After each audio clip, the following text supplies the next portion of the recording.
Welcome back to Wisdom for Your Day.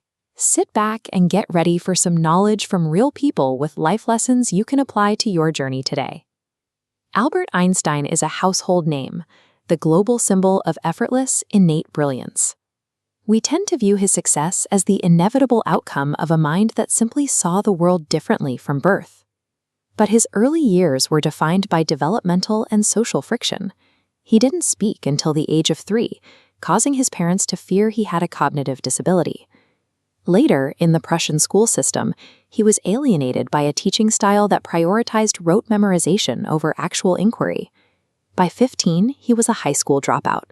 He abandoned his gymnasium without a diploma and renounced his German citizenship to avoid military service.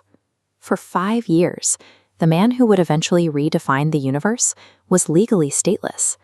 Even his university degree didn't open doors.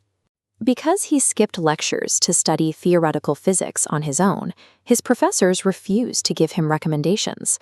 He graduated with mediocre marks and was rejected for every academic position he applied for. Einstein was a specialized teacher of physics and mathematics who couldn't even get a job as a secondary school tutor. The very academic establishment he sought to join had effectively blacklisted him before his career even began. In 1902, Einstein moved to Bern, Switzerland, entering a period of extreme personal and financial instability. He lived in a single rented room with a table, 2 chairs, and a seagrass bed. He survived on a family allowance of 100 francs a month, roughly the absolute margin of subsistence, while posting ads in the local paper offering private lessons just to stay fed. This poverty coincided with deep personal trauma. His first daughter, Lieserl, was born in secret and likely died of scarlet fever while still an infant. Months later, his father's business failed and he passed away in Milan, leaving Einstein emotionally devastated and financially responsible for his family. At 23, he was an academic outsider with no job, a grieving father, and a family in bankruptcy. He was stuck at the bottom of a collapsing life, with no clear path back into the scientific world. His rescue came from a former classmate, Marcel Grossmann, who helped him secure a position as a provisional technical expert at the Swiss Patent Office. His director, Friedrich Haller, was an exacting methodologist. He trained Einstein to look at every invention with absolute skepticism, famously telling his examiners that their first thought must be that everything is wrong with it. His daily task was evaluating patents for electromechanical systems, particularly those designed to synchronize clocks across railway networks. This practical engagement with gears and electrical signals grounded his university training in what he called cobbler's work, the honest, logical assembly of physical systems. To manage his research alongside his job, he adopted a strict 8-8-8 rule: 8 hours for patent evaluations, 8 hours for sleep, and 8 hours for his own scientific work, which he dubbed alotria. The patent office became his worldly cloister. It shielded him from academic conformism and forced him to rely on his own deductions. He turned the routine of a government job into a structured laboratory for his own creative goals. When he hit a conceptual bottleneck, Einstein didn't just walk away. He picked up his violin. He used music as an active tool to clear his mind, while debating his theories during long walks with his colleagues from the Olympia Academy. This environment fostered his signature method, the thought experiment. By visualizing idealized physical scenarios, like a train moving past a platform at the speed of light, he could test the logical boundaries of physics without needing a billion-dollar laboratory. The results were the 5 Annus Mirabilis papers of 1905.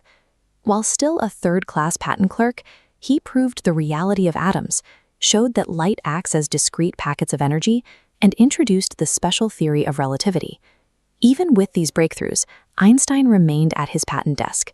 It wasn't until Max Planck, one of the most powerful physicists in Europe, recognized the logic of relativity that the academic world finally began to accept the outsider from Bern.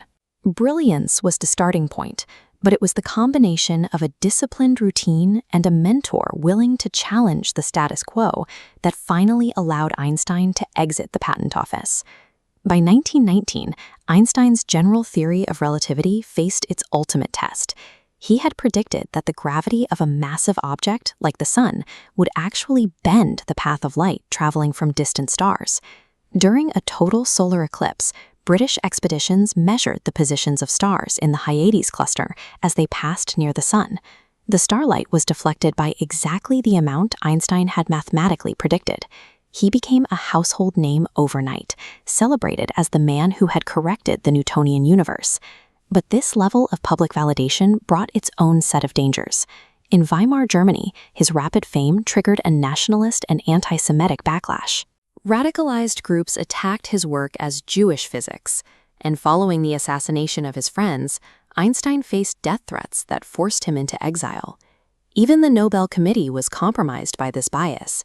They resisted awarding him the prize for relativity for years, eventually giving him a deferred 1921 prize for the photoelectric effect, explicitly stating they were not accounting for his work on gravitation. Even at the absolute height of success, external systems are often slow, biased, or outright hostile. Einstein's career shows that the only reliable foundation is the internal resilience you build when no one is watching.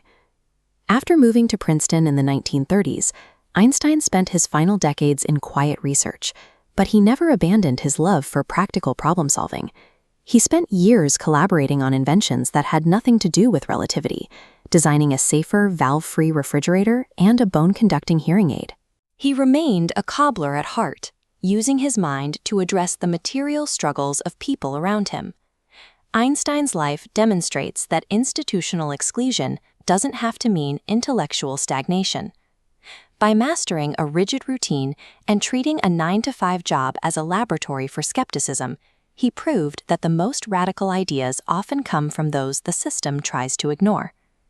You too can apply these life lessons to your life today. Become a champion of change and be the change you want to see. This has been Wisdom for Your Day. Make sure to like, subscribe, and follow. For more, visit us on YouTube by the same name.